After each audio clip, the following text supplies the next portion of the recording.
يستوي الذين يعلمون والذين لا يعلمون.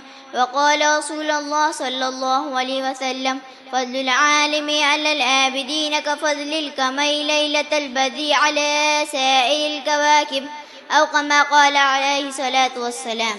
علم ایک ایسی دولت ہے جو کبھی لٹتی نہیں، خرچ کرنے سے کبھی گھٹتی نہیں. صدر محترم، حضرات اکابر، دوستوں اور بھائیوں، میں آپ حضرات کے سامنے علم دین کی فضیلت پر گفتگو کرنے جا رہی ہوں. آپ حضرات نے علم دین کی فضیلت بہت ساری کتابوں میں پڑھا ہوگا، بہت سارے مفکروں سے سنا ہوگا، بہت سارے دانشوں سے سنا ہوگا. اسی لیے میں بھی آپ حضرات کے روبرو اسی عنوان پر گفتگو کرنے جا رہی ہوں. برادران ملت، علم دو طرح کا ہے، ایک دنیاوی علم، ایک اخروی علم. علم چاہے دنیاوی ہو یا اخروی انسان کو عزت و فضیلت عطا کرتا ہے، لیکن دنیاوی علم صرف دنیا تک ہی محدود رہے گا، اور اخروی علم دنیا و آخرت دونوں جگہ رسوائی و ذلت سے نجات دلاتا ہے اور عزت و شوقت عطا کرتا ہے. میں آپ سے سوال کرتی ہوں، وہ کون سی شے تھی جس نے آدم کو ملائکہ سے افضل بنا دیا؟ وہ کون سی شے تھی جس نے انسان کو اشرف مخلوقات بنا دیا؟ وہ کون سی شے تھی جس کی برکت کی وجہ سے اللہ نے انسان کو خلیفہ بنا دیا؟ وہ کون سی شے تھی جس کی فضیلت کی بنا پر رب کائنات نے انسان کو اپنا نائب بنا دیا؟ وہ علم کی دولت ہے. جب رب کائنات نے قرآن کو نازل فرمایا تو سب سے پہلے وہ آیت نازل فرمائی جس کا تعلق علم سے ہے، یعنی اقرأ باسم ربک الذی خلق. اخروی علم کی فضیلت و اہمیت آیت قرآن احادیث نبویہ میں بکثرت وارد ہوئی. اللہ تبارک تعالیٰ ارشاد فرماتے ہیں قُلْ هَلْ يَسْتَوِي الَّذِينَ يَعْلَمُونَ وَالَّذِينَ لَا يَعْلَمُونَ.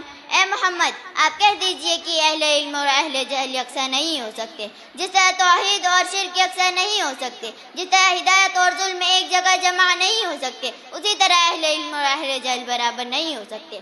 ایک حدیث شریف میں محسن کائنات صلی اللہ علیہ وسلم نے ارشاد فرمایا، عالم کی فضیلت عابد پر ایسی کی جیسے 14ویں چاند کی فضیلت تمام ستاروں پر.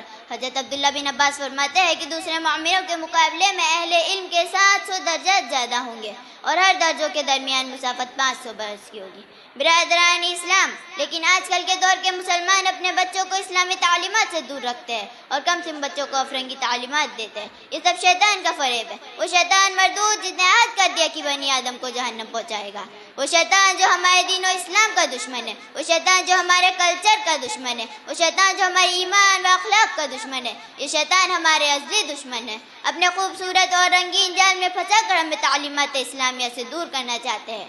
یاد رکھیں، اگر ہم اپنے کمسن و معصوم بچوں کو خیر خواہ ہے تو اسے عالم دین بنائیں، اس لیے کہ محسن کائنات صلی اللہ علیہ وسلم نے ارشاد فرمایا یستغفر عالم السماوات وما فی الارض. زمین و آسمان میں جتنے بھی اشیاء ہیں وہ سب عالم کے لیے مغفرت کی دعا کرتے ہیں. عالم کے لیے ملائکہ بھی دعا کرتے ہیں، عالم کے لیے جنات بھی دعا کرتے ہیں، عالم کے لیے کیڑے مکوڑے بھی دعا کرتے ہیں، عالم کے لیے سمندر کی مچھلیاں بھی دعا کرتی ہیں، عالم کے لیے زمین و آسمان بھی دعا کرتے ہیں. اس کے باوجود بھی مسلمان کا حال یہ ہے کہ انگریزوں کی جال میں پھنس کر ہم اپنے دین و معاشرے سے داغدار ہو رہے ہیں.